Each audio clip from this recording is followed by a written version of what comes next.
আমি আগামীবার যখন শিলচরে আসবে আপনাদের সঙ্গে কাজগুলা দেখতে যাব উইল গো টুগেদার তো সানসেটের জন্য বন্ধ রাখা হয়েছে না হলে তো এক প্রচন্ড অসুবিধা হবে কিন্তু ফার্স্ট পাইলটা যেটা আমি করলো 400 মিটারে এটা ফেল হয়ে গেল এখন আবার নিচে যাইতে হবে ঠিক আছে আমার 4-5 দিনের পরে আমি আবার আসবে কথা वार्तालाप चले थाकबे आपका कुछ समस्या है गुवाहाटी में बोल दीजिए हम भेज दूंगा कोई देखिए रांगीर खाल का तो लास्ट टाइम भी प्रोजेक्ट हुआ है और आगे भी जो भी करना है हम लोग करते रहेगा लेकिन एक बात हमारा सिलचर में सबसे बड़ा प्रॉब्लम क्या है सिलचर टाउन का अंदर में जो वेटलैंड है वो वेटलैंड एनक्रोचमेंट है सो और पानी बराक ऊपर से जब चलता है तो पानी को हम स्विच गेट खोल नहीं सकता हूँ तो उसका कारण थोड़ा बड़ा प्लान लेना पड़ेगा हम लोग कैसे इसका मुहिसा बिल हो बाकी वेटलैंड हम कैसे कंजर्व करें तो गुवाहाटी में जो समस्या हुआ है यहाँ में भी एक ही समस्या है कि जो वेटलैंड हमारे थे वो एनक्रोचमेंट में चला गया है लेकिन गरीब लोग हैं कुछ करना भी मुश्किल है कुछ प्रॉब्लम का हल निकालना पड़ेगा नहीं तो बराक जब ऊपर जाएगा सिलचर में बरसात होने से सिलचर पानी का अंदर आ जाएगा लेकिन बराक नीचे जाने से कोई प्रॉब्लम नहीं तब तो बेटोकांडी में स्विच गेट हम खोल देगा पानी बराक तक निकाल जाएगा या बाकी स्विच गेट लेकिन आज का दिन में तो हम स्विच गेट भी खोल नहीं सकता हूँ इसलिए रिवर का जो आज का जो डेटा है 21.49 मिलीमीटर है लेकिन फिर भी कोई बराक से पानी नहीं आ रहा है बिकॉज ऑफ एम्बैंकमेंट और अभी हम बेटोकांडी में सीआरपी भी प्लेस कर दिया हूँ बेरेंगा में भी सीआरपी है तो मोटा मोटी नदी से पानी नहीं आएगा लेकिन रेन का पानी का थोड़ा तो समस्या है आज थोड़ा पानी गिर रहा है मैं चुआ नहीं तो कौशिक राय जानिब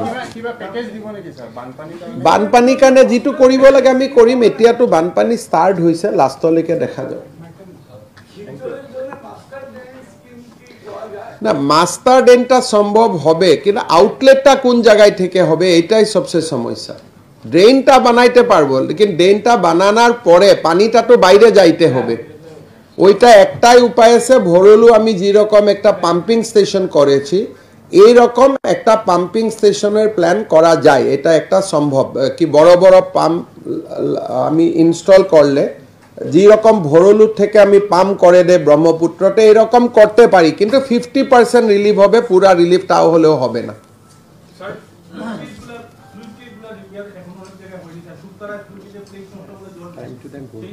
দেখেন এইগুলা রিপেয়ারিং টাইম টু টাইমের ব্যাপার একবার রিপেয়ার করলেও 2 সালের পরে আবার রিপেয়ার করতে হয় তো আমার মন্ত্রী সাহেব আসবে 10 তারিখ he will inspect all the switch gate all the embankment आप लोगों का कुछ सुझाव है तो आप लोग दे दीजिएगा फास्टा तो হয়েছে না মাথাউরিটাও ভালো হয়েছে আর আজ বাকি কাজগুলো হয়ে থাকবে চিন্তা করেন না আমি আগামীবার যখন শিলচরে আসবে আপনাদের সঙ্গে কাজগুলা দেখতে যাব will go together to C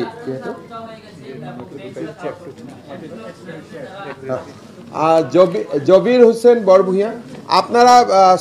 question করেছিলাম এক্স গ্রেসিয়ার কথা আমি এখনই দিয়ে দিচ্ছি আপনাকে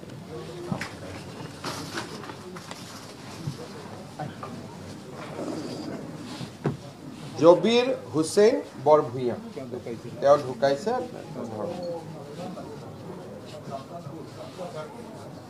একাউন্টে চলে যাবে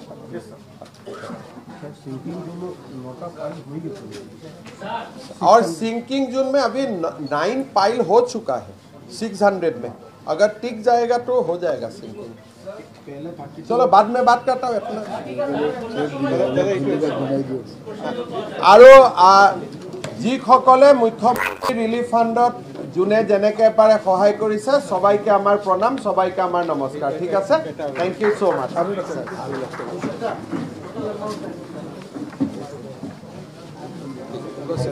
Thank you.